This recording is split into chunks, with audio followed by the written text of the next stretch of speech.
all of this does remind me of all of my relationships started on AOL Instant Messenger. So I have no like shade for like that is a reasonable way to start chatting with someone you have a crush on. But our relationship is a very strong example of the importance of synthesis and friction. Yes. Lots of early friction. Yeah, that's true. And I think that's good for us. I think it was very transformative for you. Yeah. I was corrected of my very stupid assumptions very early on. You tear down the house, then you put up the rent. You pocket the cash, and you crush all dissent. Hello and welcome to the Red Diaper Pill, episode 40. We are recording on May 24th, 2025. This is a podcast about art, culture, history, politics, technology, and parenting from a left perspective. And my name is Simone. And I'm John Paul. I've cured the dog. You have cured the dog. I think we need to share this win. Okay.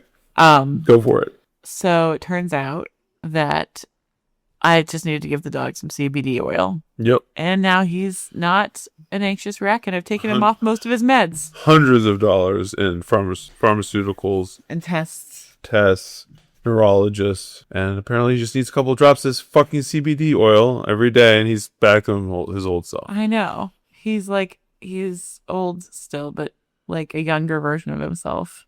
So I'm feeling very proud of myself for having solved this household problem. Yeah, because it was really a fucking problem.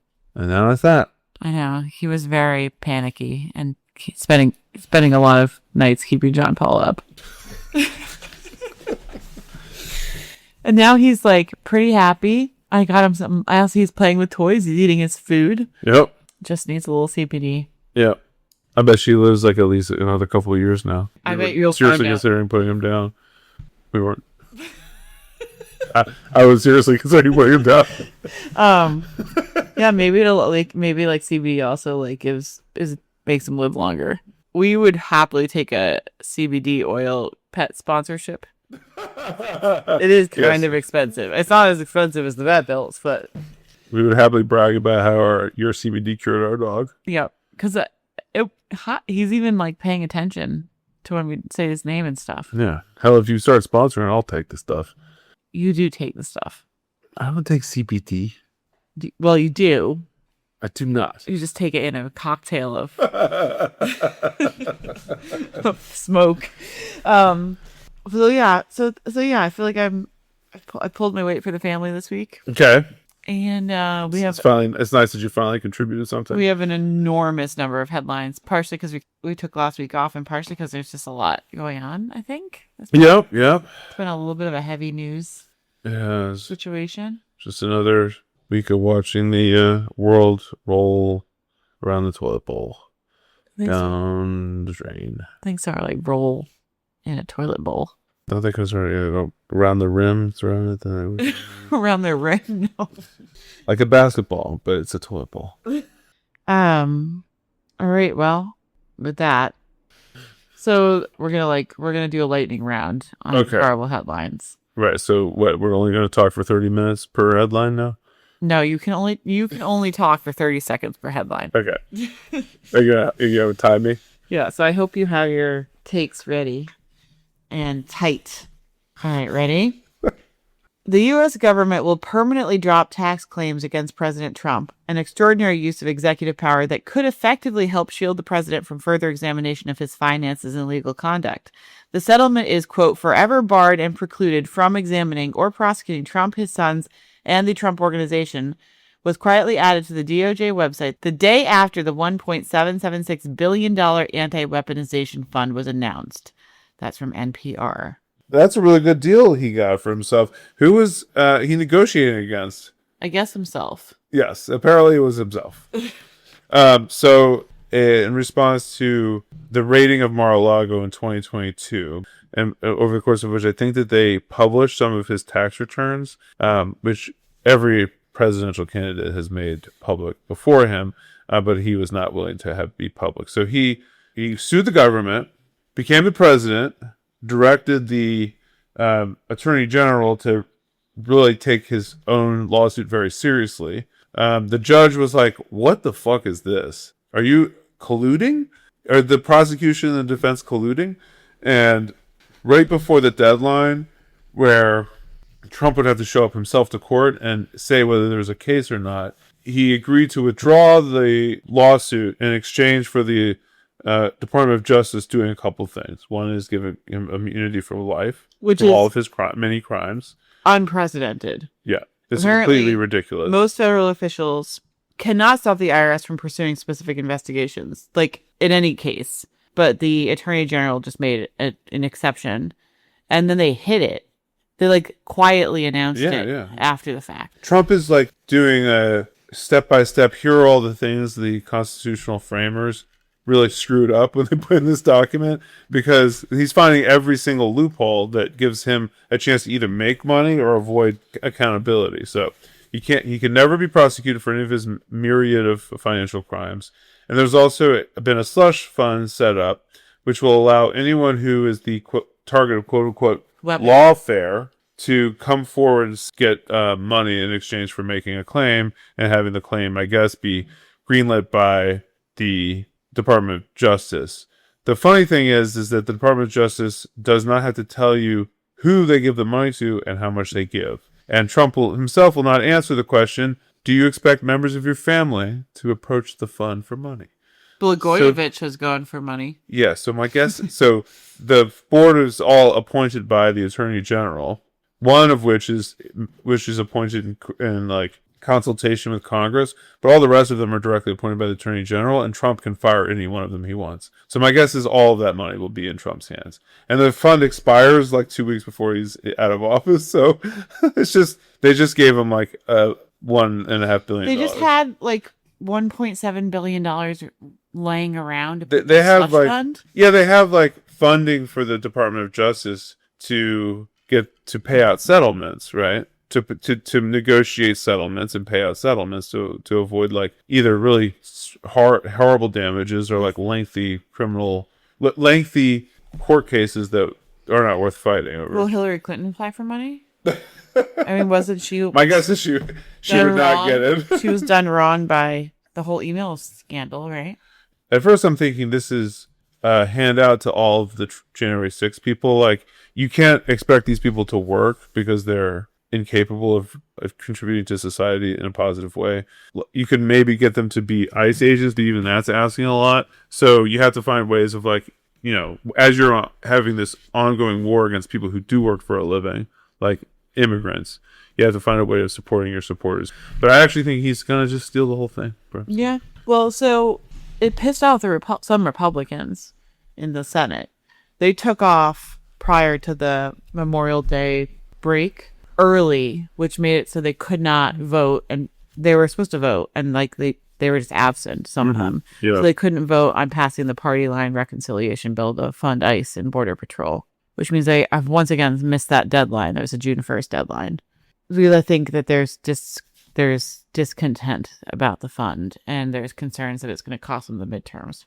I mean, they're at the point now, I think, where they realize that they're about to get killed in the midterms, and like he can't stop doing like crimes in front of everybody, right? Like he could care less about that. He's making out like a bandit. He's making money hand over fist, and they all realize that the fate of the entire party is now like his to tarnish.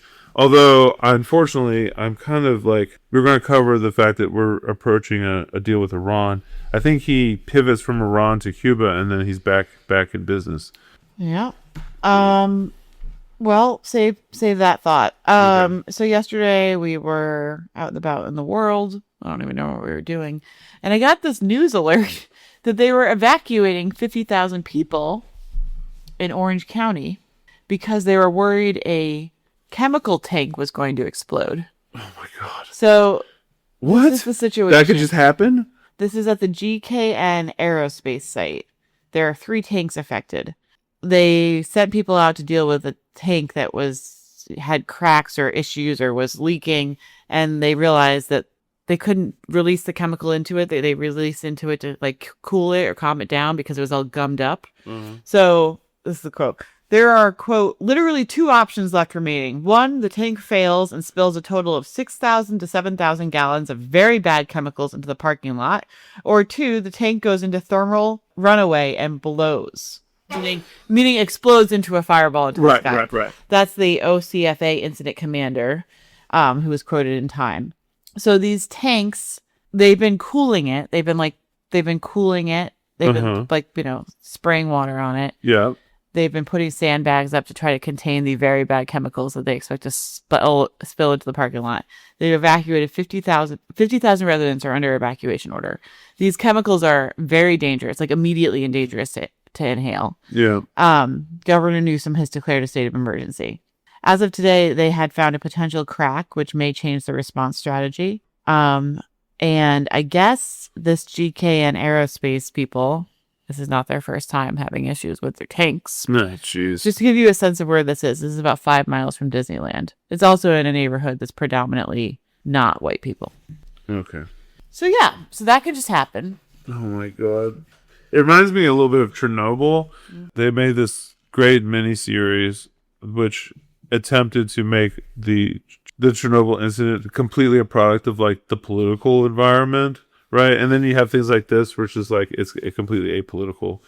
This is not apolitical. Corporations doing this and having it be in the backyards of poor working people of color is not an apolitical thing that's happening. Of course not, but it's not. I guess what I mean is it won't be seen as a product of the political environment. It'll be seen certainly as not the a product of like individual negligence, if anything. Sure. Certainly. I mean, it's only political if the Soviets are doing it. Right.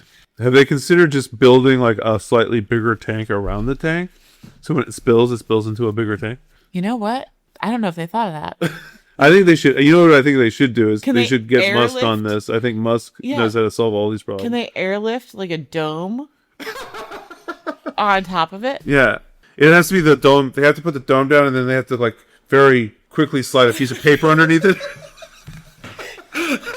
It's been contained.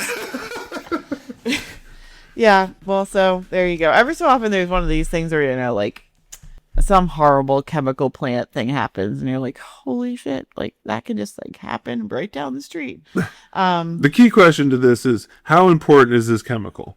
Is this chemical like keeping like humanity limping along, or is this something that they need, but they only need it for like, I don't know. I mean, it's for aerospace. Like, refueling the machine that refuels the machine that like makes the jets go pew pew.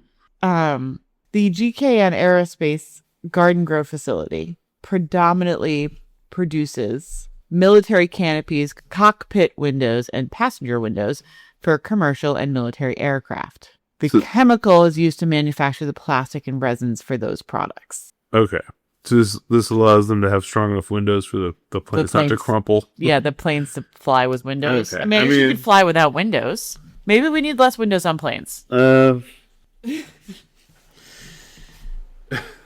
willing to explore it. All right. Well, stay tuned for whether it blows up or leaks in the parking lot. Oh my god. That's actually those are the candidates for the next presidential election. Whether it blows up or leaks in the parking lot. Whether it explodes or it leaks all over the parking lot. Yeah, either way, you're dead meat. It's very toxic either way. Tulsi Gabbard resigned, citing her husband having a rare form of bone cancer. Notably, this is the 4th cabinet member to leave. Every single one of them has been a woman. Yep. I'm not saying what that means. I have no idea, but it is notable. She does have issues. She has had conflicts with the CIA and with some of the foreign policy stuff going on. She also plans on giving weekly releases of declassified intelligence findings before she leaves, including the 2016 election and Russian intelligence. All right. I mean, she was widely seen as like legitimizing the anti-war position of the MAGA movement, which was, I think a lot of people were interested in, particularly the people new people who had served in Iraq and Afghanistan, felt that was a huge waste of life and money. And I think they were authentically invested in that. And she provided some legitimacy because she had a long track record of being against those things. And I think ever since this stuff with Iran started, she's been, I don't have any sympathy for her because what does she think she was dealing with? But there's a rumor that she was the one who leaked these reports that Iran has barely used any of their good missiles at all, and the United States has gone through almost all of theirs. Yeah, I mean, if she's the person who leaked that, then you have to wonder if she's resigning or if she's being told she has to leave. Yep. So supposedly this is like breaking news that will almost certainly be the complete opposite by the time our listeners listen to this in 2 days. But the news is that the U.S. officials, including Trump in his tweets, have said that a deal has been reached with Iran that would, in principle, reopen the Strait of Hormuz. It has not been signed yet.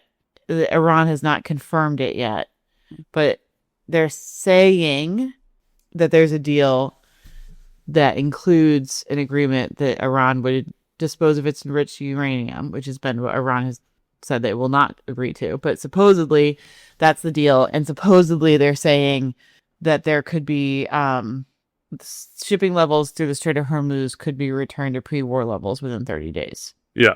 So, not that that will save the planting season, but... Oh, the planting season's fucked. Yeah. Yeah, so what I've seen, there's nothing confirmed at this point. There's everyone who wants the war continued is pissed off about it. Everyone who's happy the war is over on the MAGA side because it was distracting from all the horrible things they wanted to do to people in America are happy about it. And all the libs are like, look what a weak man he is, which is like, this is the only thing. Wait, I haven't seen that. You haven't seen people like dunking on him or being like, you lost the war to Iran and the IRGC is going to win. Where are you seeing this? X. This has been the narrative the whole time is like, I think people who want the war to continue are uncomfortable with the fact that the IRGC has increased their hold on Iran and the supreme leaders much more aligned with them, and that they could now begin to pursue that highly rich uranium again. Sure. We'll see what the notes in the deal are, but this is the best. If he ends this war, this is the best thing he's ever done as president. It would show a level of, even if he looks bad, it will show a level of like statesmanship which had previously eluded him. I mean, the fact that he could exhibit any restraint to make a statesman move to end a war is good. Yes.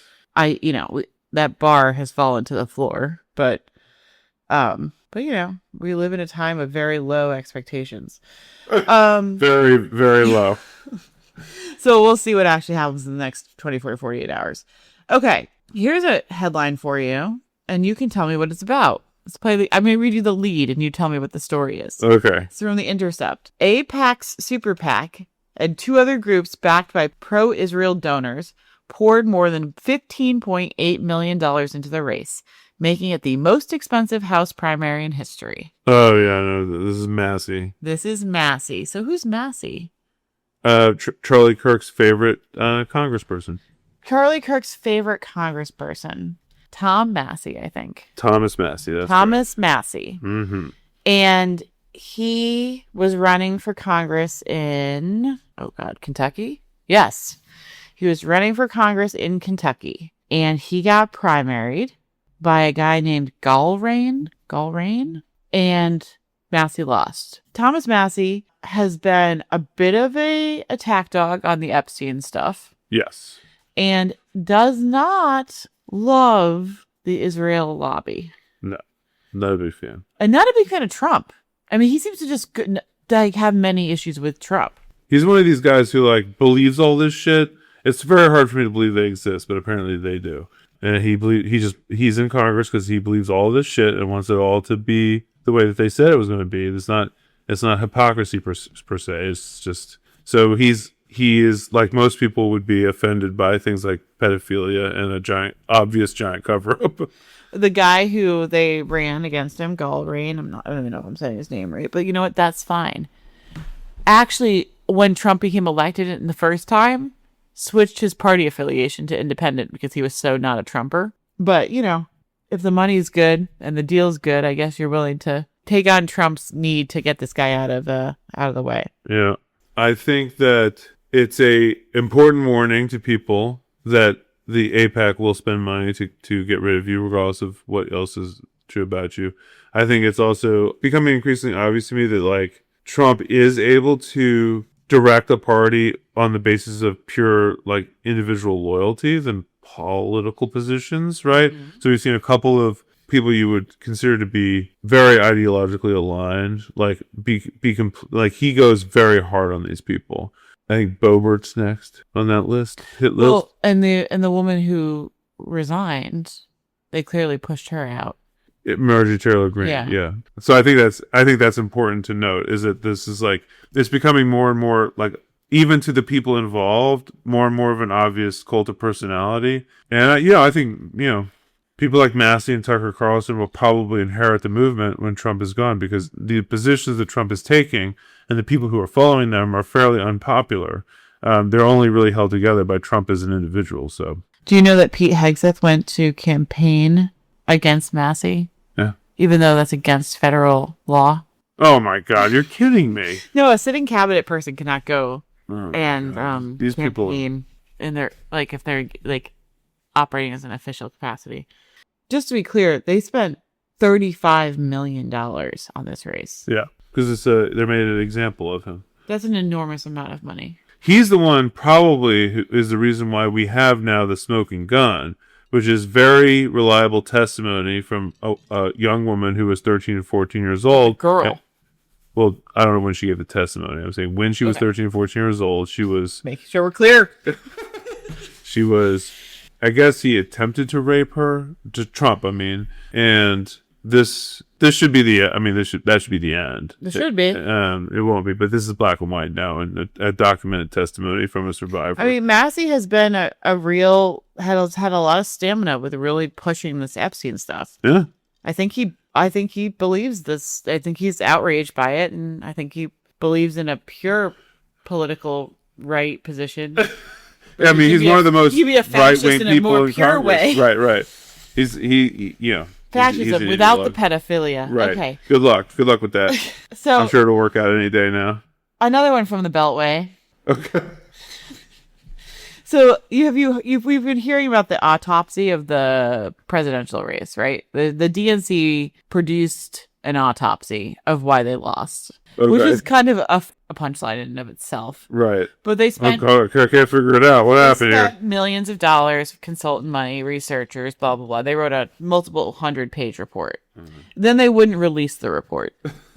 So people were like, you have to freaking release the report. So they got all this pressure to release the report, and finally CNN got a copy of the report. Then they released it. So they released it this week.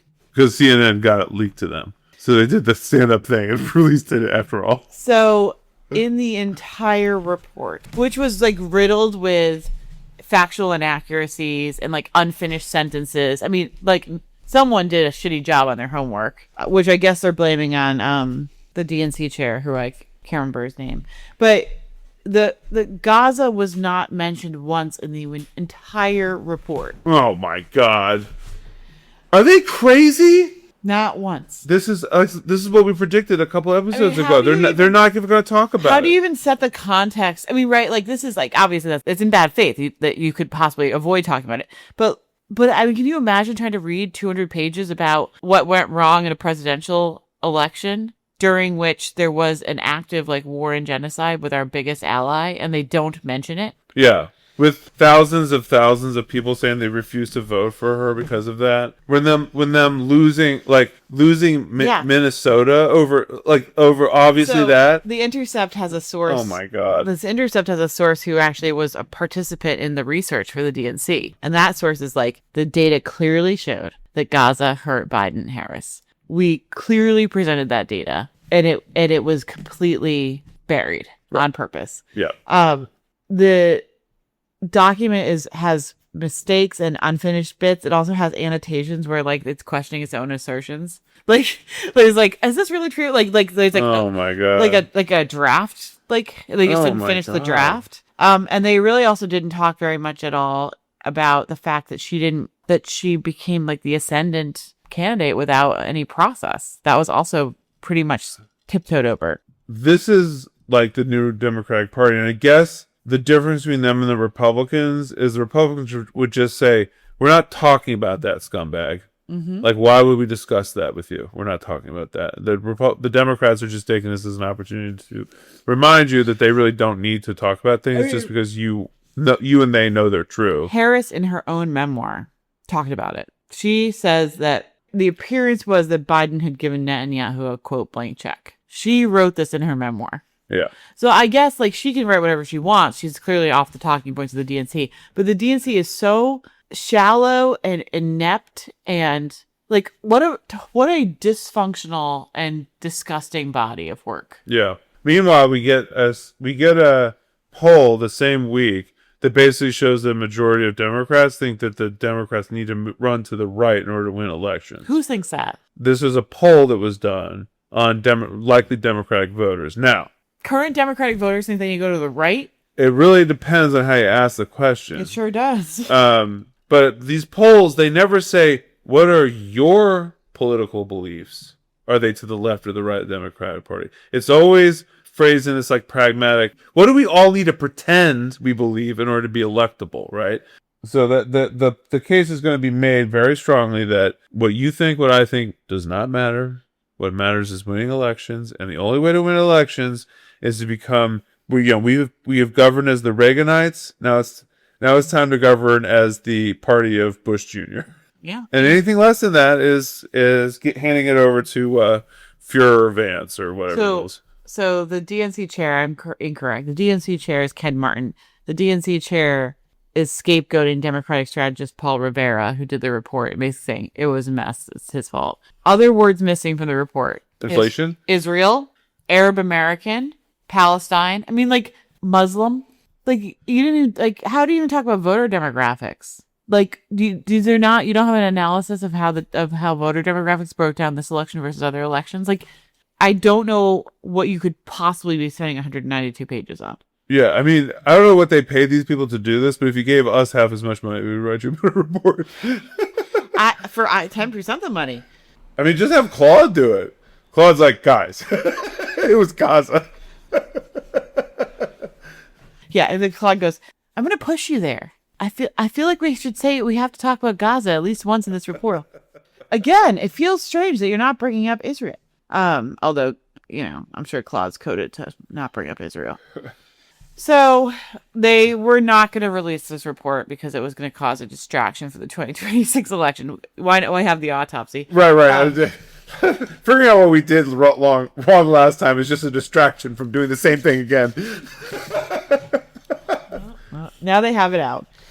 Speaking of Gaza, activists on the global Samud Flotilla, which was intercepted by Israeli forces en route to Gaza, were allegedly beaten, tortured, and sexually assaulted while in detention, according to CNN, citing the Palestinian legal aid group Adalah, which collected testimony from the activists. Israeli forces arrested 430 people on board 50 ships in international waters on Tuesday to halt a flotilla of volunteers trying to bring aid into Gaza. The organizers said the group has documented at least 15 cases of sexual abuse, with the worst occurring on one Israeli landing craft, which had been converted into a makeshift prison. Also notable is Ben-Gvir released a video of him taunting and abusing and physically holding their heads down where they make everybody walk with the hunched heads. He released a video, a propaganda video of him doing that on social media. Yeah. So, I mean, this is horrifying. We did a artifact on the flotillas way. Yeah. One of our first, I think it was our second episode. Yeah. So this is another flotilla. And so a lot of the same activists that we talked about at the time. Yeah. So there's this pearl clutching. How could they accuse us of using rape as a weapon of war thing following this Nick Kristof report at the New York Times? But this is that. I mean, they want you to know that this is what inside Israeli society they're having protests in defense of the right of Israeli soldiers to rape Palestinian prisoners. So this is a normal thing, a normalized part of the fascist mindset is I don't know, it's all they have to do for an American audience, it seems is just plant a seed of doubt. No, we didn't. And then it's forever well, I don't know, right? That's what they did when they first blew up those hospitals in Gaza. It was this was Hamas, it wasn't us. And fast forward months later, we know for sure it was them. But these things never get a chance to get adjudicated because they don't have to defend themselves from the evidence. Just say that's ridiculous. We never would do that. And inside Israel, it's not controversial. It's how you get into office. I mean, I'm reading from the Jerusalem Post. So, and this is all also being reported by CNN. There's reports of being beaten by multiple soldiers, people having serious injuries to their eyes and ears caused by tasers, many reports of fractured ribs, people not being given water for multiple days in a row, no blankets on the ships, which are container ships, use of humiliating strip searches, and grabbing and pulling of genitalia, and other more extreme forms of sexual assault. I mean, these are unarmed humanitarian activists who are trying to bring aid to an area of the world that supposedly is under a ceasefire, but has had even more of its aid and access to food and water and medicine disrupted because of the Iran war. Yeah. That the commitments that Israel has made to getting food and water over the checkpoints have been completely abandoned because of that war. So they're in a very serious famine situation that's completely undercovered. And these are, they're very brave, peaceful humanitarian activists. Yeah, who knows what's waiting for them. They're abducted in international waters again too. There's no legal right for this to happen. I should also mention that there's some pretty horrendous video of Spanish police treating these people really terribly. Once they got past them in the airport. Yeah, they moved through. One of them tried to run to his family through a checkpoint, and there's video of him getting beat up also. So not just Israel's doing this to these folks, but it's horrible. So from there we go to Cuba. So speaking of humanitarian activists, Hasan Piker, who you may know as the leftist Twitch streamer, the most leftist Twitch streamer of all time. He's a hottie. Yeah. That's what I know. He's going to tell you all the people that you should be voting for because he's a Marxist-Leninist. So here are the Democrats that you should vote for as a Marxist-Leninist. Since I'm saying he's hot doesn't mean you have to be threatened by him. Okay. Right. I think he's hot too. So. You just don't like his politics. I think his politics are fine enough. And Code Pink co-founder Medea Benjamin, who we talk about all the time on the podcast, have been sent subpoenas because they went to Cuba on that March trip to Cuba, which we kind of joked about being like the live streamer podcast trip. But there was a lot of there was global humanitarian activism at the time. Mm-hmm. So that's concerning. And I'm sure they expected that. I mean, it would be very foolish for them not to have expected that. But at the same time this week, we have President Trump raising the threat that he will strike the country. Yes. They purchased 30 drones in anticipation of a war. Did they have to buy them because they got rid of them all? Oh, this is Cuba. Okay, go on. Sorry. And the United States feels that this is a provocation. This to buy defensive weapons in the shadow of a ever increasingly bellicose rhetoric from Washington, D.C. This is the quote. Other presidents have looked at this for 50, 60 years. It looks like I'll be the one that does it. I'd be happy to do it. Good luck, sir. Bay of Pigs take two. If they hit Cuba, I'm you're very protective of Cuba. Very protective of Cuba. What a shit thing to do. They also indicted Raul Castro for involvement in attacking these planes that were... They announced criminal charges against the island's former leader, Raul Castro, because they claim he was involved in planning to attack U.S. planes. Yeah. So, and I think they have their replacement. Oh, speaking of this, did you hear the replacement they had for the Ayatollah in Iran? Do you know who it was? Steve Witkoff. Stop giving me jobs. Him and Ruby are going to be the only two people who work at the White House at the end of the it was Ahmadinejad. That Ahmadinejad, who had been president 10 years ago. Could he be an Ayatollah? No. Is that a religious position? He was supposed to be the Delcy Rodriguez of Iran. He was supposed to be put in control and to play ball with the United States. Mm-hmm. He was under house arrest at the time of the bombing and was injured. Mm-hmm. He could not do this job because he was injured in the bomb that was sent to his house to release him from house arrest. They sent a bomb to release They him. bombed his house to release him from house arrest and hurt him, and so he was unable to assume the presidency.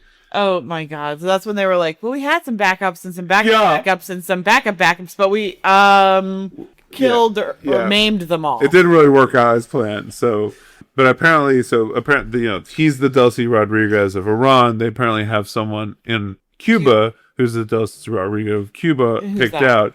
I think it's someone in the Castro family. The key here, though, is we are fundamentally changing these societies. It's simply a protection racket. We want a cut. We're not getting a cut. We're going to bomb you until we get a cut. And then we're happy, right? And I think this has a lot to do with like the way in which capitalism works now, which I'm still formulating. But it has a lot to do with like hard power, the assertion of hard power, and rent seeking based upon that hard power. This like gangster thing. Isn't there a term for that? It's a gangster capitalism. Isn't there a term for when it's just a protection racket?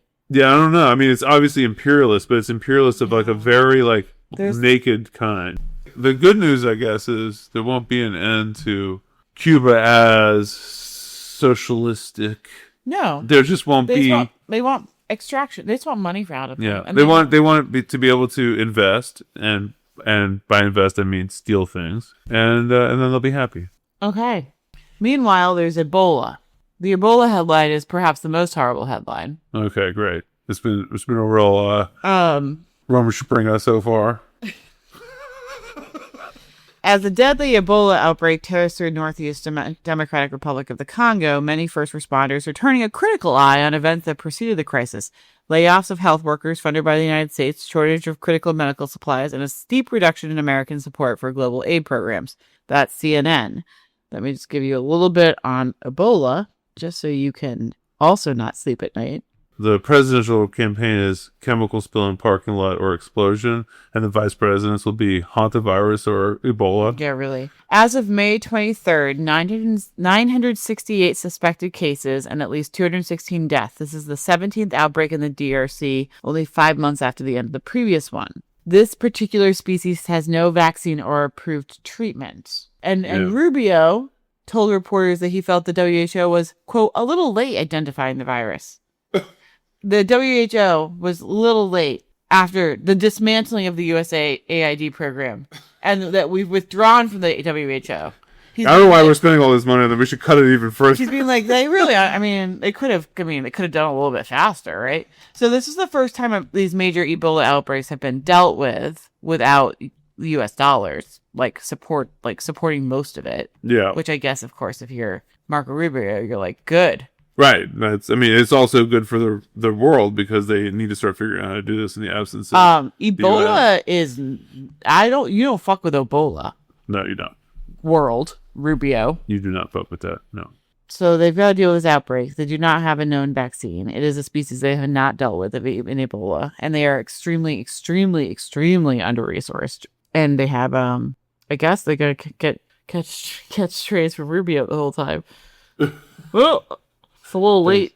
Very helpful. This is the case that there's a vacuum that's being created, which needs to be filled, and it's probably better for the world that the United States is not involved. Yeah. In the long run. It's very unusual for this outbreak to get to a scale like that without being detected. And the story is it's partially that it was a new strain, and it's partially because testing and surveillance apparatus that has previously been used to manage Ebola outbreaks in the DRC doesn't exist right now the way it did. Right. The HHS sent nearly $30 million to the DRC in foreign aid in fiscal year 2024, and that fell to less than $10 million in 2025. So that's a extremely massive infrastructure cut. But $1.8 billion for January 6ers. Look at the bright side. I mean, that's an order of magnitude like so much larger than that amount of aid. Right. And then people don't realize how little money we're talking about. And then $35 million just for the Massie campaign, which is actually like much closer to the order of magnitude of the DRC aid. Like if we just didn't have to spend $35 million to make sure Massie doesn't get elected, they probably would have detected the Ebola strain. Yeah. AIPAC can send the money over there. So it's horrible. It's all horrible. It's really horrible. So that's, I don't know, like 10 horrible headlines for you. Yep. Thanks. Appreciate it. The candles will burn, and time will reveal all that you've done and the money you steal. The suffering you're causing gives you no pause for thought. You got your claws in the dead summer's heart. Birds will return, as the birds always do. When they come home to roost, they'll feast on you. Your pies will fade. Well, I have chosen the artifact 2 weeks in a row now. Wow, good for you. I owed you one, so I have gone on my way to do 2 in a row. Do you want to do a sound check? Sound check. I have selected one of my favorite Substack writers. They've Okay. just published a new article. Great. It is entitled "Frozen: The Instinct to Preserve Difference Does Not Serve Us on Subculture Silos and Synthesis." Well, that's a mouthful. It is a lot of titles. The writer's name is Simone. You might have heard of her. Oh, that one. Yeah. So yeah, I think this is actually a really interesting, thought-provoking piece you did. So I thought we could talk about it a little bit. There's been for a while an emerging left splinter away from identity politics towards what might be called a more classically anti-racist, anti-sexist left Yeah. impulse. A solidarity-based, Yeah. more solidarity-based organizing. And one of the things that I think that splintering group, which I think has been building for some time, but like is, I think, riding high as part of like the anti-woke backlash. One of the things that component has taken issue with is what is often referred to as standpoint epistemology, which is briefly like this idea that people who experience a thing are uniquely situated to understand it better than anyone else, right? And that anyone sort of contradicting what they have to say about it or think about it is like just another form of oppression, basically. It's impossible for like a bystander, or even worse, someone who's like in power to like understand the experience of people who are not in power. And then who is identified as having power is, white people, men, straight people, and so on. I think there's obviously merit to the idea, like the experiences of oppressed people should be taken very seriously. And like it is very, very easy for like actually really empowered people like professional politicians and extremely wealthy people to remember these people or like to know much about their lived experience in a way that like would move them to make different decisions. I think there's some validity to that, but it has to be balanced, I think, in my opinion, with like the understanding that like some of this is derived through study, through conversation, through theory, and that like a lot of people's experience of their own world is highly affected by the way that they're educated and the like media environment that they're in. And a lot of that is there to like teach them things about their lived experience. Like a lot of people who live with oppression have self-hatred. They're taught that they deserve the state that they're in. And even if they resist that, they like are primed to like subconsciously believe it, right? So there's much more, it's a lot more of a complicated picture, I think, than this provides. So in any case, I thought this article that you wrote was like a very interesting way of like entering that conversation about like how should we understand difference? Like what is the value of difference, particularly for people on the left? Because we do value difference, but not in the same way that like liberals do. So that's why I picked this. I thought it was very thought-provoking. And now I've told you all my thoughts. My first question is like, why did I also take issue with some of what you want to respond to what I said? I think that that there's been a bastardization of I think that the general online identity politics Tumblr world and the very basic liberal DEI people have bastardized some of those concepts that were not meant to be as flattening as they have become. Mm-hmm. And they created their own straw man in some ways. Like I erect a straw man for this argument about sort of a certain strain of liberal DEI politics. Yeah. And I think standpoint epistemology itself wasn't like theoretically wasn't trying to say the only way you get the right answer is if you get the person who's had the experience. Yeah, you're like literally not allowed to talk about it. Right. It was supposed to inform a better version of the truth by going to people who have experience. And of course that's not what we see sort of in the mainstream, which I believe is because of capitalism. But yeah, it's almost like people got the understanding that like sophisticated or like complicated understandings of things was just a way of like politically hedging, and the way to be politically pure is to take that argument to its logical extreme, which is not the same thing as being a radical. It's just being crass, sort of. Right. And so I don't need to like defend some of these like feminist theorists because that's not the point of this podcast. But like Patricia Hill Collins, who was the intersectionality lady, she was sort of saying the reason you take Black women's experiences really seriously in the United States of America is because they're at a very particular intersection of identities that gives you a lot of information about what's going on because of their intersectional identity. Not the only information. Right. And so she's often criticized as being one of these, like the, godmother of some of these really flattening identity politics ideas, but she's actually not saying that at all. So I guess I feel a need to like point out that like the way that it's used academically is not the way that it's used like on Tumblr. And I think the mainstream version of this is what I'm critiquing in this piece. And the reason this is the mainstream version of this, I think, is because of capitalism. Yeah. And so it's definitely impossible to escape the conclusion that like the contents of your mind is shaped by your experiences if you're a Marxist. That's all right. So do you want to say a little bit about why you decided to write this? Like what sparked this? There's a couple of things that sparked this. So one was a conversation I was having at work about AI. Okay. And the fact that relying on large language models to do things brings you to a certain level of homogeneity. They sound the same. They're going to arrive at similar. They kind of, because of how they work, they're going always to the most predictable next word. And the more that happens, so certainly the more it's feeding itself, the more you're kind of arriving at, some would argue, a very homogeneous location.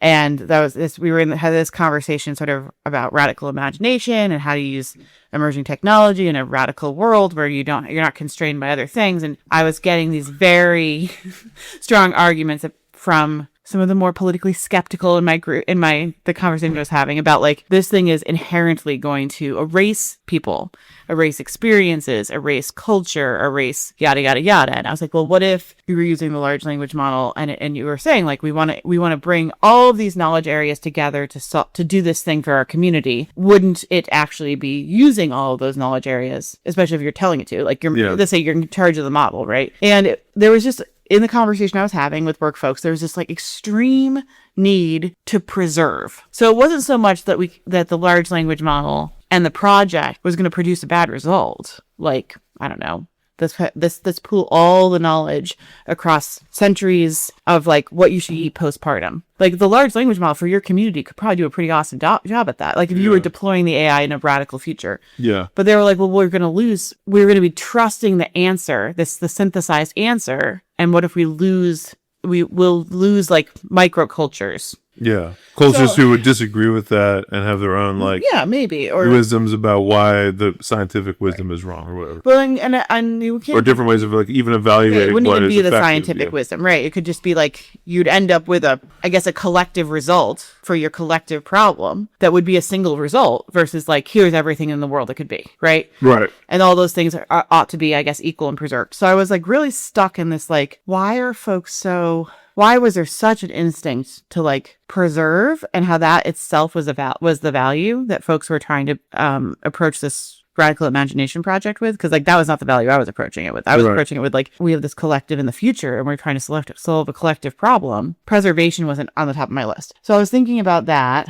And then I was also thinking about internet subcultures or subcultures in general, and how like protective they are of themselves and how much they build up things about themselves to make them different and not other cultures. We were talking about like clavicular a lot those weeks I was writing this, and I was like, well, what if all these subcultures are just kind of like are reactionary? Not like subcultures in general are just kind of reactionary because they feel so strongly about maintaining their distinctions. Yeah. So anyways, all those ideas came together, and that's why I wrote this. Okay. It sounds like almost like there's this impulse that the result is irrelevant. The preserving the set of ideas as having arrived is more valuable than using it for utility. Yeah, and I think that... Which I think is a very liberal idea. It is. And I think when you do a radical imagination exercise, you're supposed to be suspending. Because you could be like, well, what problem are you going to solve? Like, you can start to break down, like, oh, we're living in this terrible hellscape. I don't trust that we can even come up with a collective problem to solve collectively, right? Because you don't trust the current politics and economics of the moment. But if you're like, suspend all that, you're just trying to solve a collective problem, and people are still holding on to like preservation as it's inherently valuable, something's going on there. Yeah. And then while I was writing it, you and I were talking about it, and you introduced some of the philosophy that I was talking about but couldn't reference. And but then I ended up being like, oh my gosh, this is fascist. This is what, like, Marco Rubio freaking out about civilizational like purity and the fascist need to like hunker down and to fortress against things that could cause change to one's identity to happen. Yeah. Like exposure to difference or mixing races or hearing Spanish on the street.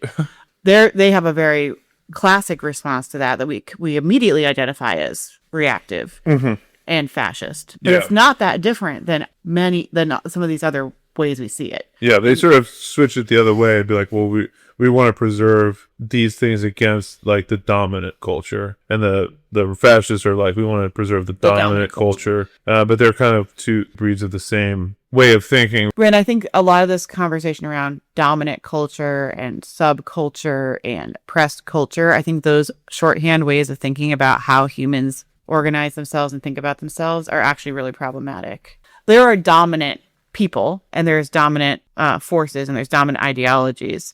Those things I think thinking those things create some sort of culture, and that culture itself has a value outside of like what it does for humans, gives it a lot of power that people then spend a lot of time protecting those things, marketing those things. Yeah. Putting those things on different polls and saying that, I don't like that culture because I'm this culture. I think that culture word is doing a lot of covering up of things. Yeah. And we're not, I mean, I'm not against I'm assuming that your essay doesn't end with, we're all going to get government assigned clothing, so we all look the same, and we're all going to get the same, like, slurry. So well, I do try to end with, and this is what you can do as a Marxist in this moment. And it didn't occur to me to come up with that solution, but I can go back in and edit it. All right, here we go. So this is Frozen, the instinct to preserve difference does not serve us, on subcultures, silos, and synthesis. Ethno-nationalists, liberal DEI politics, and platform capitalism have more in common than they'd like to admit. All three need difference preserved, legible, and fixed in place. Contact changes things. Ethno-nationalists exploit a truth the rest of us would prefer not to examine too closely. Contact between groups changes them forever, making the way they once were extinct. This is a catastrophe, they insist. Mixing weakens the race, degenerates the culture, and demoralizes the collective. Therefore, differences must be sealed off because engagement is contamination. Of course, their conclusions are dead wrong, but they've correctly described the mechanism. Contact does change things. Engagement is a process that causes cultures, people, and ideas in contact with others to change. A certain strain of liberal identity politics, I'll call it preservationist, has made a similar error from the opposite direction. It has taken a valid observation that marginalized knowledge systems have been suppressed by dominant ones, and drawn the wrong conclusion, that the remedy is preservation through division rather than constructivism through engagement. The result is that diverse ways of knowing get transformed from methods of inquiry and truth-telling into exhibits. Though this framework is attempting to uplift and protect marginalized people, it still views engagement as a threat, not because contact makes the group less pure, but because it risks the domination of what survives. Content gets immunized from scrutiny and insulated from growth in the name of respect. Indeed. I agree with her. What follows from this is epistemological surrender. If dominant frameworks have historically used objectivity and universality as weapons, then the claim that some ideas are more correct than others becomes suspect. Knowledge and belief become private matters. You cannot challenge me and I will not challenge you, not because we've reached agreement, but because the very grounds for adjudication have been abandoned. There is a valid critique underneath this impulse. The history of universal knowledge, or objective truth, as pushed by the West, broadly speaking, is a history of violent domination. Worldviews become hegemonic because they are enforced through colonialism, forced assimilation, exploitation, violence, and the deliberate destruction of languages, practices, and knowledge and people, not because they are more true, but because they serve power. Yeah, so this is, I think, what wigs people out about this conversation is like when you're like, no, there are some things that are real. Like they're not just my experience of the world. There are some things that are true, right? Yeah, or that I'm willing to say there are things that are objectively true. Yeah, that I'm willing to say that you're wrong, and it doesn't matter what your experience of the world is. Like, well, it does matter, but it doesn't make you more right.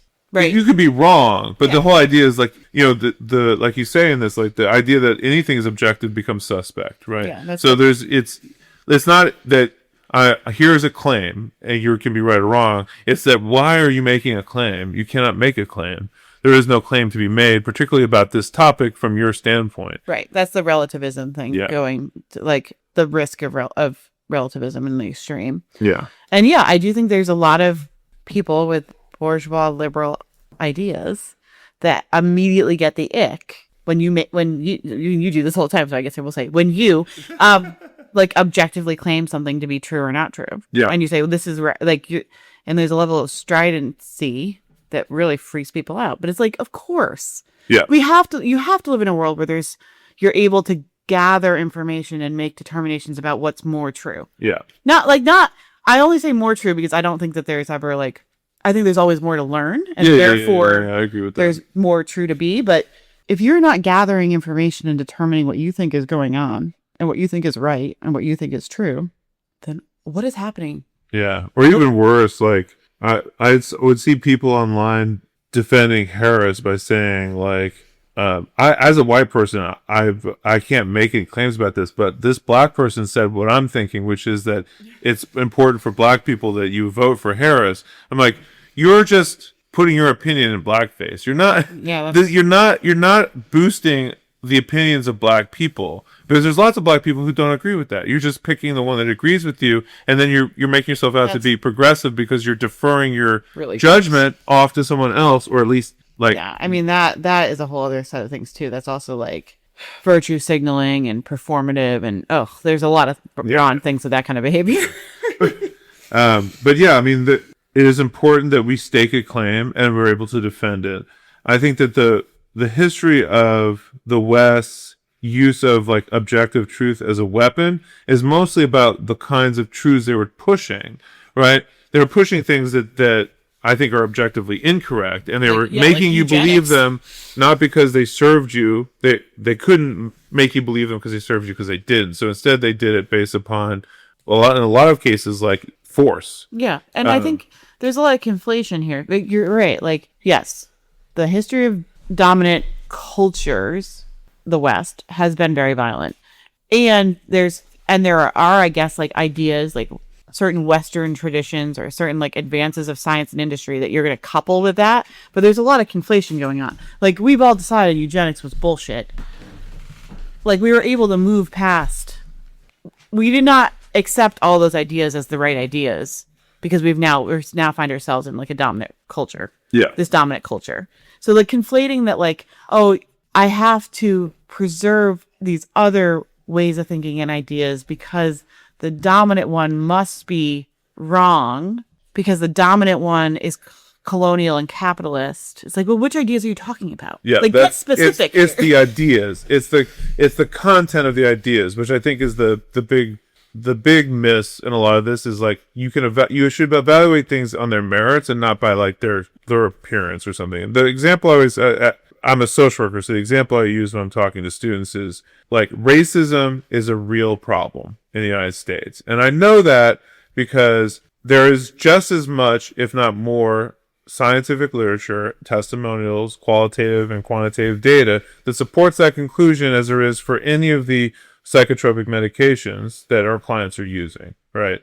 And we have no problem making statements like, in clinical trials, this drug has been effective for people with depression. You should talk to your psychiatrist about it. It might be helpful to you. That statement, the degree to which you can be confident is true, there's nothing different about making that statement and making this statement to the client. Racism is a real problem in this country, and it sounds like your experience mirrors a lot of what other people's experiences are, and that's going to affect you in the following ways based on the literature.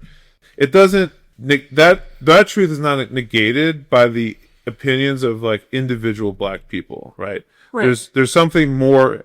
There's a more important conversation about how you evaluate the idea that racism is real and it's a problem in the United States, outside of asking people for their like personal experience, right? And that maybe that's in the mix of like evaluating that statement, but it's not like determinative. Yeah, the way you evaluate it is through qualitative and quantitative data, and asking people is going to be part of it. I will say that idea, that line of reasoning is not at risk because of what one black person tells you their experiences, but it is at risk because the Trump administration made it so you can no longer research those things. Yes, indeed. Right. So, and that's the so objective. dominant politics can impact knowledge. Right. But it doesn't, but that's not sort of that is different than saying that I will be uncomfortable talking about what I think is true and real because other people have different ideas than me. Yeah. That is not the same thing.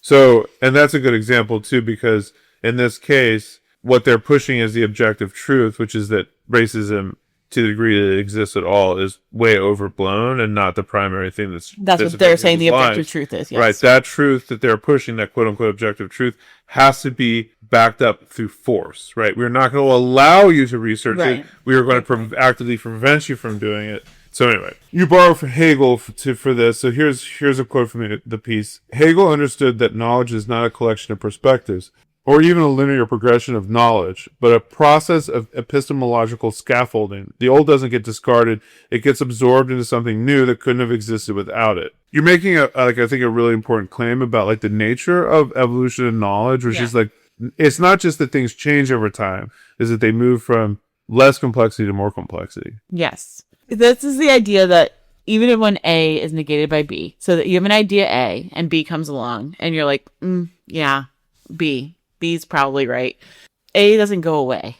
A ends up like part of B because now your understanding of B includes this negation and moving on from A. Yeah. But like you're not losing A. Right. All of this is contributing to more complex, more developed knowledge.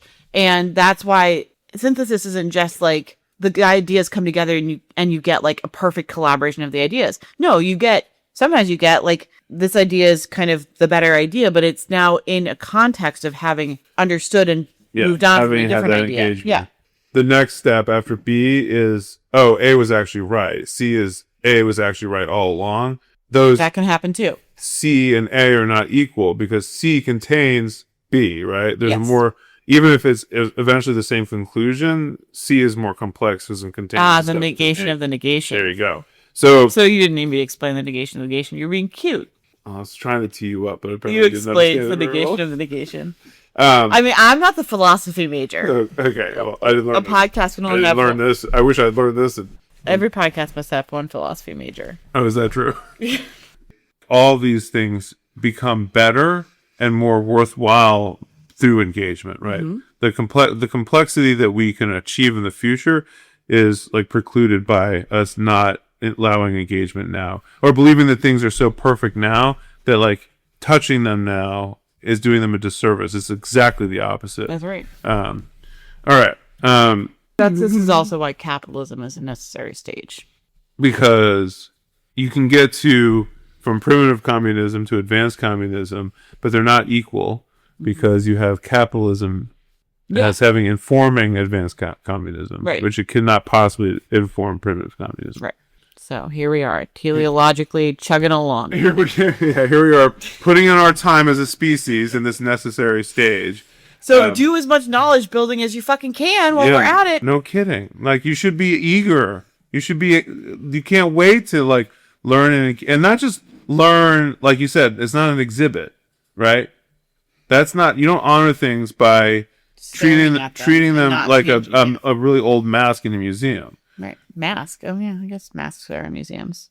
I see this with our kids have different temperaments, and one of them has a temperament where it's like, I know everything and I didn't know anything else, and there's no other information I need. And I'm like, that is not a fucking good attitude. Yeah, I had a similar attitude when I was younger too, of like, it was my pride in generating information was more important than like I didn't want to taint that by like engaging with stuff. And it's like, You're not. That is no bueno. Yeah. I mean, if this isn't, normal kid stuff, but like, don't shut down any of the avenues for getting information. I was trying to explain it to him in brain science, because I'm like, your neural pathways like are so primed for freaking information and learning right now, and you get older, they all start to shut the fuck down. Mm-hmm. Like, now's the time to introduce as much as possible, because I thought if I gave him some science, it would work. But alas, I mean, new information is threatening to people. I think that is innately true. I think that is a human condition to some extent. They want to offset. You're like, because a lot of what our brain does is pattern recognition to keep us alive. So upending that is disconcerting. And it's vulnerable. I mean, even without online spaces, you have identity. You have ideas about your identity. You have ideas about who you are. You have ideas about what you think. And the idea that someone can come in and change that is very vulnerable. Think about what it means. Like, Marx and Engels had this partnership where they generated all of this information. And it was a lifelong project to. They arrived at exactly the right time to take historical materialism, blend it with Hegelian dialectics, have all of this input from all these revolutions that were actively happening, and build out this entire theory of what capitalism is and how it sits in history, right? What a privilege it is to be able to start at the end of their work, right? To be able to take a couple of years of your life to learn this stuff, instead of in making it your entire life's project to generate it, to spend a couple of years understanding it, and then to be able to start generating, right? Mm-hmm. Like, you have an opportunity that all of these intellectual giants did not have, right? Because they're too busy building all of this out so that you could then use it and do something with it. It's an amazing privilege, I think, to be born after this stuff happened, and the people who hopefully will generate stuff today, that will be a huge privilege for the people of the next couple of generations, if we survive that long as a species. But are you concerned that there hasn't been a Marx since Marx? I think there's a criticism that people are dogmatic about Marx. And that and I do wonder if there hasn't been like this giant, but like, maybe, we haven't moved past capitalism. Right. That's the thing, is like the next Marx will enable new ways of understanding stuff such that history starts to really move forward meaningfully. I think most people consider Lenin to be a Marx, and some people consider Mao to be a Marx, mostly because they led successful revolutions. Yeah, they had a lot of data to contribute. Right. And they had theoretical. The data advanced the theory, I think, because they were like. Right. Exactly. Right. It. Like, you can't. There's a lot of people who have very, very smart things to say about Marx in modern context, but no one is going to be another Marx unless those ideas lead to something, right? Because they're not tested, basically. Yeah. But I think we will see, and there's been Marxes in other disciplines, for sure. Yes. Einstein is a Marx, right? He's just not into political science. I say Einstein's the Marx of physics. I'm sure if I thought about it, I could think of someone for literature and art and things like that too. Like, there's been other people. It's just not in political science, not in my opinion. This is back to the article. My case for actual diversity isn't sentimental. Your material reality shapes what you can see, the problems you encounter, the tools you develop to solve them, the parts of the system that are visible to you at all. But by itself, it can never be more than one way of seeing. Bringing these views into genuine contact with others builds a larger, more complete picture. This is why diverse teams make better decisions, why monocultures are fragile, and why the history of intellectual and political breakthroughs is almost always a history of cross-pollination and collective struggle. I think you wrote that sentence. It's a good sentence. A genuinely solidaristic approach to, say, medicine or healing doesn't hold two conflicting, contradictory frameworks simultaneously and call it both and for the sake of liberal apologia or even sincere cultural modesty. Instead, we use multiple perspectives to work towards the best available understanding given material realities and shared goals. What actually keeps this child alive? What does this family need to be a real participant in that process? Because it will have a better outcomes, not just because it's a feel-good notion. What interventions actually decrease the disorder? It is a condescending performance to pretend to dwell entirely in a meta-epistemological deadland where we have no stake in the truth and no opinions of our own, or none that can be expressed non-oppressively. The truth isn't a compromise between frameworks in service of an idealization of heterogeneity. It is what you arrive at when you're genuinely collaborating to solve a shared problem. This is not the same thing as a marketplace of ideas where the best ideas eliminate inferior ones. Instead, this is the sort of engagement that leads to advancement, growth, and increased complexity for all parties.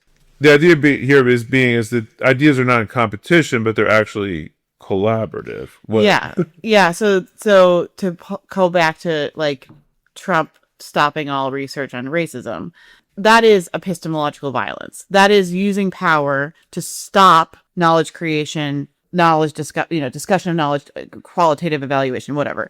That is not the same as allowing ideas, multiple perspectives, multiple research studies to advance and putting them in collaboration or they don't do in collaboration, in conversation with one another, in disagreement with one another. That's the idea is not to have the best knowledge and like force it on someone else or to hold on to it dearly and view it lovingly. It is to actually put it out into the world and not have them beat each other up, but have them engage with one another. And that's what builds, in my opinion, our ability to describe the world around us in more and more true and complex ways. Yeah. I'm not the first to think this. I think Hegel thought it. Okay. Yeah. I mean, like, it's like, it's not just to, like, be more effective. It's also, like, having these things be in conversation with each other, like, makes life richer for the people who are involved in it. Like, you can appreciate the world better by having, like, multiple perspectives at your disposal. And I would point out that anything that set framework that you're inheriting today is the product of this process happening naturally over the course of human history. Like nothing, very, very little, like maybe, if you find like an enclave that's been untouched, but for the most part, no framework has survived that isn't the result of like cross-pollination and things that worked really well until they didn't and then shifted radically. And like all of this stuff leads to that's what evolution is, evolution of ideas as well as evolution of people. How do you think that relates to like theory and practice? Like the specifically political? The way that political organizers and like political parties use like theory and practice to advance their I mean, I think one of the things I would say about parties is like there is a relationship between being popular and being correct. And that happens through practice, right? So there's two things practice does. One is it gives you a chance to experiment with ideas and edit them, right? We thought this was true, but when we did it... Get data about them. Right. Now we have data about it, and we can update our theory. Organizations that, like, cannot handle updating theory because their practice has failed, that's when you end up with dogma, right? Mm-hmm. And those... I think one of the things I take for granted about organizing is that dogma does not produce followers because people are interested in politics not for theoretical dogma. They're interested because they want to see its impact on the world, right? So if you're able to effectively do things, right, people are like, wow, no one else is effectively doing shit. How are you doing that? And that's what gets them interested in theory, right? So there's a very important relationship between the two. Mm-hmm. And again, like there is no such thing as a framework that has fallen out of the sky. Like all of any attempt to solve the problems of today will inevitably rely on understanding what has been done in the past, both from a theoretical point of view and a practice point of view, as well as input from the world. Voices, the world. Different frameworks, different voices, different thoughts about the current moment, right? And it has to be that interplay because we're not trying to have a revolution in Russia in 1917. Right? I mean, we would have the playbook, and it would be easier than right now. Right. So yeah, there needs to be. You need to be out in the world doing practice, and have a way to circle that back into some sort of knowledge building, theory building discipline, and that's the cycle. That's the virtuous cycle of political organizing. Yeah. And if you're not out in the world enough to have the practice part, you end up in the echo chamber of the theory, which I talk about later in this piece, specifically about what like leftist online spaces look like. And I think a lot of it is because there's just not the right input cycles. Yeah, and there's a lot of the that would be one of the input sites. And there's and of course you run headlong into all of the bad incentive structures of online spaces, which are also in this piece. And so I think everyone knows what that armchair leftist looks and sounds like. And that's an example of like a knowledge failure. I will just a little bit of a caveat. The size of a movement does not necessarily tell you how accurate ideas are. There's a lot of times where being unprincipled can lead you to short-term wins with long-term failure. There's a lot of cases like effective organizations remain small until their time comes and then they blow up big. Right? That's probably the sign of a more effective organization than one that's willing to like kowtow to bad ideas in order to like take shortcuts. So I just want to, I don't want to put it too strongly, but I do think like when the time comes to be effective, good ideas and good practice lead you to be effective. I don't think that, certainly I'm not making that argument in this piece. And I don't even know what my argument would be about how like volume of information and like volume of data informs or doesn't inform good knowledge practice. Mm-hmm. My guess is it's not that heavily correlated because we know what mainstream popular knowledge looks like, and it's not great. Yeah. So we don't have a culture that incentivizes like high levels of engagement and synthesis, and we do not have a culture that incentivizes high levels of ambiguity and complexity. Yeah. So what you end up with in like popular and mainstream ways are very simple notions and very dominant, quote unquote, dominant ideas. I don't know. I that's actually worth thinking about. Yeah. I mean, a lot of this is like an attempt to prevent change. Will delude you with certain types of information and hide other types of information. I mean, the idea that voting will solve our problems or that this is a democracy at all. It's funny because that's such a delusional idea. If you actually interrogate that with most people these days, they'd be like, "Yeah, I know." Right. No one even believes that's the idea. Yeah. But still, 160 million people, 120 million people showed up and voted in the last election. That's a lot of people who are doing a thing that doesn't have much practical impact on their lives. I know. Well, and it's because like the alternative ways of thinking and doing things are not available to them. Maybe they were all dead Russian bots. It was me 120 million times. You would not know how to get yourself in and out of a voting station. There's always a nice old lady there to help, though. Oh, that's good. And a cop. There's always a fucking cop. Yeah, well, I think that's bad. Wait. Buckle up. But this is not a hit piece against liberal ideas. No. Well, well, it's mostly supposed to be, I think that mostly I was actually trying to examine what happens online. Yeah, okay. But then I got hung up on the liberals. So let's as one does. Let's jump to that. So what is this? What do these ideas have to do with like the digital identity landscape? I think that the most extreme version of like preservation of a set of ideas, of a way of being that I think like we've ever seen in like the history of humans is online like identity cultures, subcultures. Yeah. And it's very purposeful. So we know that like social platforms and platform capitalism is driven to time on app engagement and data collection. It's just as a data extraction game. So time on app and engagement is the way you do that. And we know that the best time on app and best engagement comes from moving people towards the extremes and also putting them in very clear, marketable categories. So like our kid just started playing baseball. I don't even know. I don't remember Googling, like, how do you teach a kid how to throw a baseball? But something has happened where my entire Instagram feed is like, we're trial ballooning with you. You might be a baseball mom. And like, there is content, and this is, I guess, the attention economy, but there is content for every single fucking niche available. And then once you start getting the content, you get driven deeper and deeper into the niche. And it suddenly becomes part of your identity, which becomes part of your buyer persona, like how you shop online, who you are online. Yeah. But all of these things are just the incentive models here are just to sharpen that, and not to have you in synthesis with any other ideas. You are literally being given ideas and identities that you're meant to sort of be like, yep, that's me. Yeah.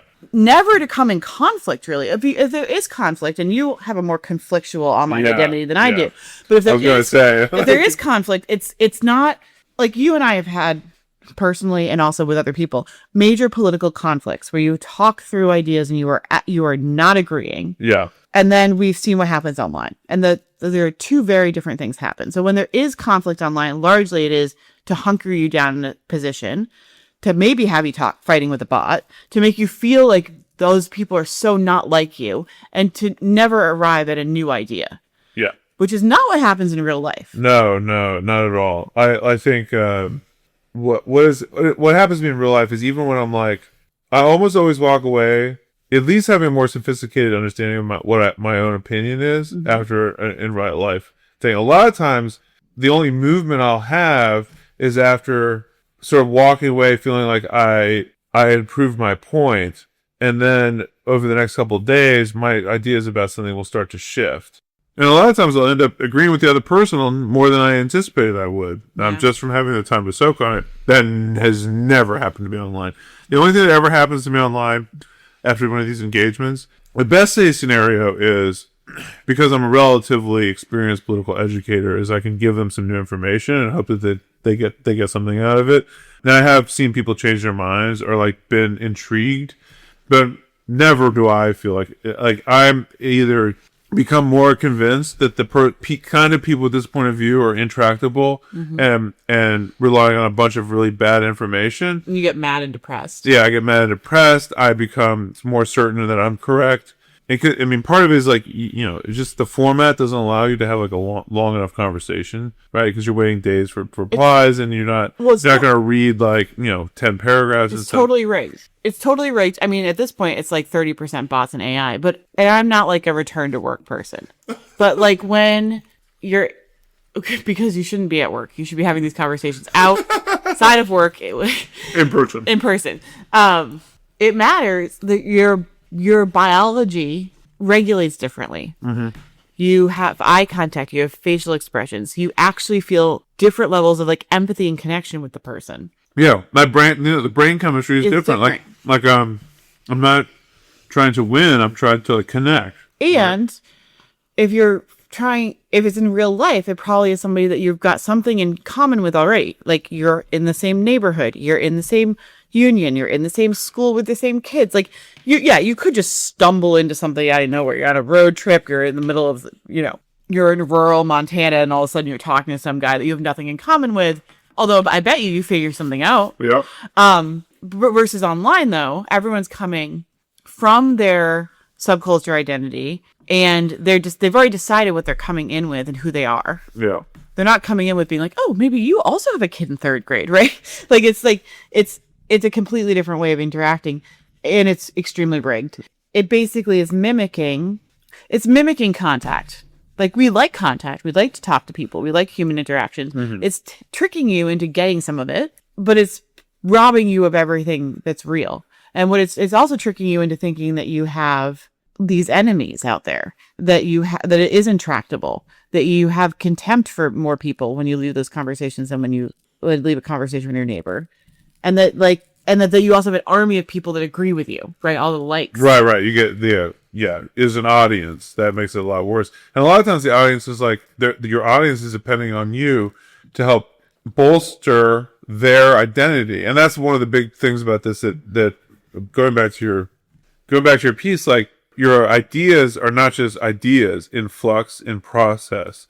They're an identity that you have, right? So to change them is an identity loss. And more than that, like, other people are going to see you perform that identity or betray them, and will not tolerate betrayal, right? We've seen that just the one we were doing about GLP-1. This woman decided that she was had health concerns, and she ended up with a position which is pretty close to mine, which is that you are beautiful at any size, and also, like, health is real, and that those two ideas are not contradictory.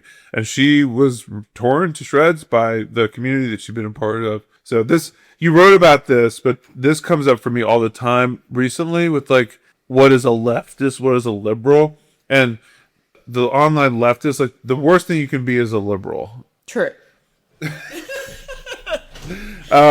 Sorry. And I think that is a true statement when you're talking about liberal politicians liberal thought leaders, liberals as the people who create liberalism. True liberal ideology. Right, which is to say the people who use liberalism as an ideological attack on working people who are not like part of their political project. The people in the world who identify as liberals, who are subjected to that ideological attack, are not your enemy. No. But these people, these online leftists, they have fallen into the very liberal trap of seeing themselves in terms of an identity and not in terms of you are one point in a process, right? Which stretches behind you and before you for some time, right? And nothing about you is permanent. Nothing about you is really notable or worthy of like celebrating, except for the fact that you are a human being which means that you are in a process from becoming less complex to more complex. Well, I would say one of the things worth celebrating is that you are in a process of increasing complexity and increasing relationship with others. Yeah. That is what you're doing. Right. That's pretty much all you got. Right. Well, I mean, if you're self-congratulatory about the state of your existence, the state of your mind, the state of your values, you are not a leftist. Like, that is not what leftism is about, is patting yourself on the back about where you are. And there's a lot of this of like, the shitting on liberals is a pastime. And instead of, that's not leftism. Leftism is treating everyone with the dignity of like they're a work in progress. We are all beset. Everyone? Do you want to say that? I think there are rare cases where, because there's like fascists. Yeah, I mean, I think we're like a pro-punch fascist podcast. Yeah. What I'll say is, I think that there are probably a lot of fascists that are a process that are we're able to save. The problem is one of resources. And in a world where you have people that are more winnable than other people, and the ideas that are so dangerous, they can't just be left alone. Like, sometimes you punch a Nazi and you don't have a heart to heart with them. But I think even that should not be a moralistic, I agree, conclusion you draw. Punching Nazis is a practical concern. It's a practical concern in this household. Yeah. But you're basically identifying that these online spaces, the leftists are not immune to these online spaces and this like entrenching of identity either. Yeah. I think that most of those people in real life would behave differently. I hope would behave differently. Right. If they saw someone who was like genuinely interested in talking, who was a liberal, they wouldn't be like, "I'm not going to talk to you, you fucking liberal."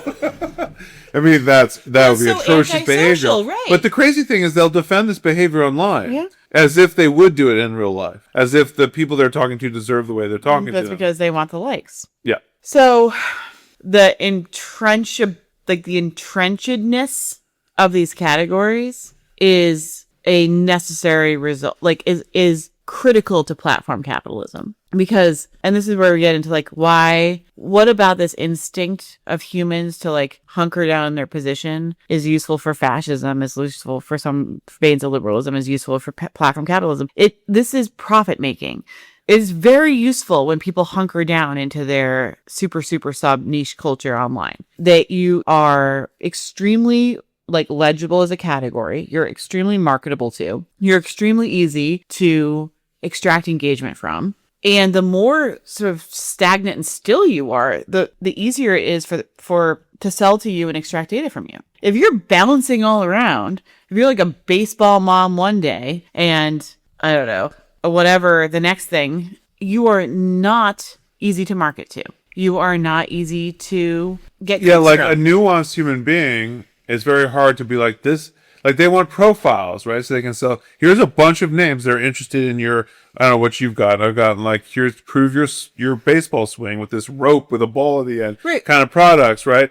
And they want to be able to say, here's a bunch of people who want these products. Do you know why we're getting flooded with that? It's because we showed interest and they are testing it. Yeah. They're basically, they know that most people that show basic interest in like their kid just started Little League don't become baseball moms, but they want to know as quickly as possible if you are actually going to go the baseball mom route, because then you can sell to me faster. So they're flooding us to fine tune the algorithm to be like, oh, they really are not interested. Oh yeah, they're lingering on this ad. Maybe they're more part of the subculture than they're crossing us off the list so they could put us back to where they had us before. Right. in some ways expecting you don't change that much, but they need to prove it out. So yeah, this is a function of capital. One funny thing I found about the baseball subculture is how much the holy shit, there's a lot of games all the time is a big part of the complaint. Yeah, I actually had in real life interaction with somebody about that. They were like, "Are you doing baseball?" And I'm like, "Yeah." And they're like, "This was at work, so not like a." And they were like, "There's a lot of games." I'm like, "They're so long, and there's so many of them, and they're all different." Like soccer is, you have a game on Saturday. It's always on Saturday. It's a different time each Saturday, but there's always one on Saturday. Baseball is like one this week, 3 the next week, all on different days. Sunday night. There's a Sunday night game coming Sunday up? night. Are you I mean, kidding me? Come on. Anyways, And they're 2 hours long. We've fallen into. We are doing the scripts of the baseball subculture. Yeah. If you're a baseball parent, you're like loving this because you know exactly the memes we're talking about. Dumb dad pods, if you're listening. Yeah. You want to promote us. I didn't know that they were a baseball until I started the baseball, and then suddenly I started getting you got their content, but the baseball. You got the Venn diagram where you're like, we know you like dumb dad pods and baseball. Get the baseball, dumb dad pods. You'd think that the algorithm would be like sending mail to people like, we really need to see this kind of content from you because you have a base of fans that also like this other thing, so you should probably do. You think the algorithm is sending snail mail to they people? They should. No, I mean not. Yeah. Oh, they are. They're doing that. They're just doing it with like subliminally. I see. Oh, okay. I mean, the data extraction business. I don't know if it's that sophisticated. The data extraction business is all about creating predictive models, which is they're going to influence your behavior. Like we might be being heavily influenced towards baseball because they know baseball is a better moneymaker than whatever else we were doing before. Yeah, maybe. I will tell you that TikTok is not doing it subliminally. They will literally pay us money if we make live videos encouraging new creators to go live and telling them how to be successful. And they have talking points that they want you to hit. And if you do that and submit it, they'll give you the money. Why aren't we doing that? Because we have never gone live before. We don't know anything about it. We can go live to tell other people to go live just to get some money. Yes, it seems very Hi, here we are, John Paul and Simone live. We want to encourage other creators to also go live today. Yeah. We're like, our voices quivering. We keep like looking in the corner, and there's like a person from TikTok. Tell the talking points. Go through the talking points. Anyways. All right. So, given all this, do you have anything to leave us with as like a solution or like a marching orders or how to move forward?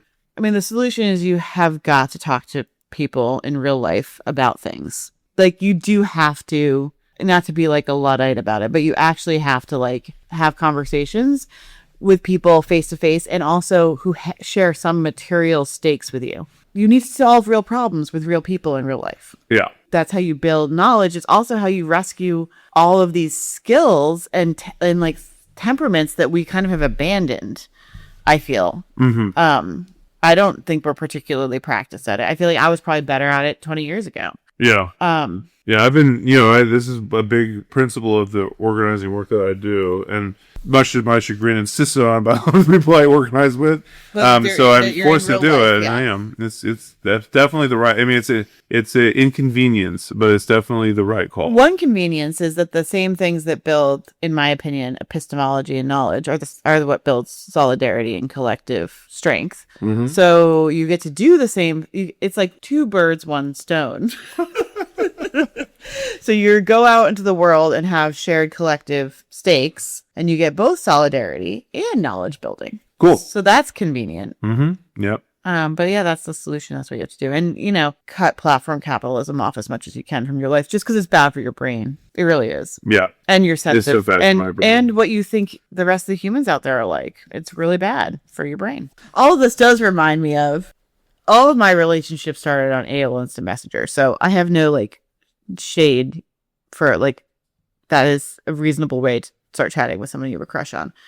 But our relationship is a very strong example of the importance of synthesis and friction.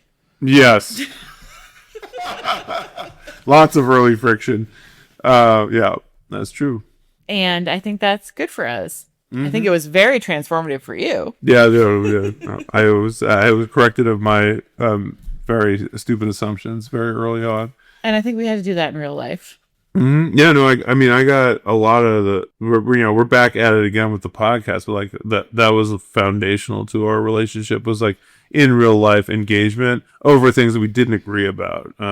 Yeah, I guess we haven't really, the podcast hasn't really gotten fiery. we disagreed a little bit. No, we did not agree on a lot of, we didn't agree. And I do think I was better. I do think when I was 18, 19, 20, and I was pre-platform capitalism, I was very used to having conversations like this in real life. Mm-hmm. I don't know if I could do it now. But then again, I was also young and fiery and had poor judgment. But I think, like, you know, we changed each other by talking to each other. Yeah. Like, that was like the project for several years before we really started dating. Yeah, I 100% agree. And now we have 5 kids. So it worked out well. Yeah. I changed too. It wasn't just you. I Yeah. mean, we had to correct some things with you, but Yeah, no, it would not have been, I can't think of a more meaningful way to start a relationship. it was very vulnerable. Yeah. And identity building, Mm-hmm. and meant that we figured out a lot of shared. Yeah, I think it's it's very human, very vulnerable, and very generative to be able to do that with humans. You should, and that's the thing. It's like we're being robbed of it. We've got in our On purpose, with we're intention. in this very constructed world where everyone is too busy and too stressed, and their social engagements are very high in a particular way online, very low everywhere else, and you're being robbed of some really human things. Yep. And I end the piece with, like, this is to keep the potential of human knowledge and the potential of collective struggle tamped down. Yeah. Because that is the thing that is scariest to these people. That is the thing more than anything else. And AI is that weakens their control over all of us. And AI is going to be a big lever in that. Like, I'm not anti-AI, but if you want to think about, like, you should think seriously about how you build relationships and how you build knowledge. Yeah. And if you're being robbed of those things by a large language model, don't give it away. Yeah. I mean, there's a lot of ways that AI can present. The fact that it's presented as almost in all cases as a chat bot that you're supposed to have a relationship with is very suspicious to me. And the way that most people are shortcutting things is like, oh, it can help me figure out ideas and write ideas. I get why you'd shortcut that in some cases. And in professional spaces, we want to do that, go for it. But, like, know what you're giving away. Yeah. These technologies are not inherently bad, but they are in the hands of inherently bad people and corporations. Yeah. They are going to do inherently bad things. Yeah. So anyways. Yeah, I mean, if every interaction between two parties, they both leave change, then what's happening when a human interacts with an AI? Is the AI I guess the AI can be changed a little bit by Is the human changing, though? Especially if it's a sycophantic AI? Yeah. Yeah. What's happening? Yeah. And this is like why I get sometimes crazy anti-screen in our house with my kids, because you want to expose them to a world where, like, they're just getting the best version of, like, experience and change and vulnerability and knowledge and embodied reality. And, like, there's so many things that will take that away. Yeah. Will make their thoughts not more complex, but far, far less. Right. I don't want less complex thoughts. 6, 7. All right. Anyway. So be like John Paul and Simone and go talk to somebody in real life and disagree with them. Yeah. You could end up with 5 kids. Yeah. And a podcast. Yep. Done and dusted. As you grow old, your powers will fade. As you grow old, you're on the make, and you don't do regret. You're always out for what you can get. You think like a snake, and you ooze like a snail. Let the trail go cold as you swallow your tail. With your low rent skills and your heart of flint, telling your tales that are unfit to print. You're all weasel words, backed up by the boots, obsessed like the rest, with a promise of loot. Your pies will fade as you grow old. Your pies will fade as you grow old. Your pies will fade as you grow old. Your pies will fade as you grow old.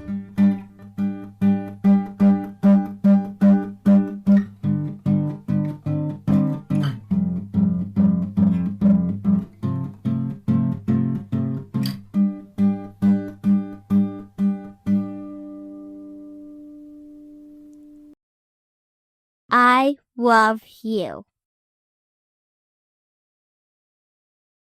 So this is the idea that the negation isn't actually erasure. The negation of the negation. It's the negation of the negation. Okay. No. I'm glad you're here to explain this to me because I've Is always that wondered David what Foster that was. Wallace? What's the negation of the negation? Hegel. Oh. I'm so glad you're explaining this to me. Let me give you David Foster Wallace's take. Sit down and shut up. It's 300 pages Oh my long. God. Okay. So That's actually just the footnotes. what's on your arm? Is that a tick? It seems to be chocolate. How do you get chocolate up there? No idea.